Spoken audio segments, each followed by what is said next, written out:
Hello സുഗമോ ദേവി പുത്തൻ promo വിശേഷങ്ങളിലേക്ക് എല്ലാ കൂട്ടുകാർക്കും സ്വാഗതം. അങ്ങനെ നമ്മുടെ സിദ്ധാർത്ഥൻ ആ ഒരു പാർട്ടി നേതാവിനോട് ഇങ്ങനെ പറയുന്നുണ്ട്, ഞാനായിട്ട് പ്രഭാവതി തോൽപ്പിക്കാനുള്ള എല്ലാ പണിയും ചെയ്യാൻ പോവുകയാണ്, അതിനുള്ള കുറെ പദ്ധതികളൊക്കെ ഞാൻ ഒരുക്കുന്നു എന്നൊക്കെ നമ്മുടെ സിദ്ധാർത്ഥൻ പറയുന്നുണ്ട്. അപ്പൊ സിദ്ധാർത്ഥൻ ഇക്കാര്യം നന്ദനോടും പറയുന്നുണ്ട്. അപ്പൊ നന്ദൻ പറയുന്നുണ്ട്, നല്ല രീതിയിൽ തന്നെ ആയിരിക്കണം തോൽപ്പിക്കാൻ, അമ്മയെ തോൽപ്പിക്കാൻ എന്ന് പറയുന്നുണ്ട്. അപ്പൊ നമ്മുടെ നന്ദനും ദേവിക തന്നെ ജയിക്കണം എന്നാണ്, അത് നമുക്ക് മനസ്സിലായ കാര്യം തന്നെയാണ്.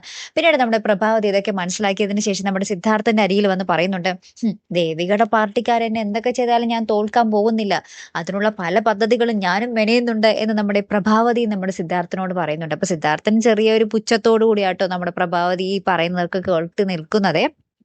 അപ്പുറത്ത് നമ്മുടെ ത്യാഗരാജൻ ചന്ദ്രമതിയോട് പറയുന്നുണ്ട്, ഞാൻ പ്രഭാവതിയെ തോൽപ്പിക്കാൻ, അതായത് ദേവികയെ ജയിപ്പിക്കാൻ പലതും ചെയ്തു കഴിഞ്ഞു, ചേച്ചി നോക്കിക്കോ ദേവികയ്ക്ക് തന്നെയായിരിക്കും വിജയം എന്ന് പറയുന്നതും കാണാം, നമ്മുടെ പ്രഭാവതിയുടെ കാർ ഇങ്ങനെ പോകുന്നതും കാണാട്ടോ.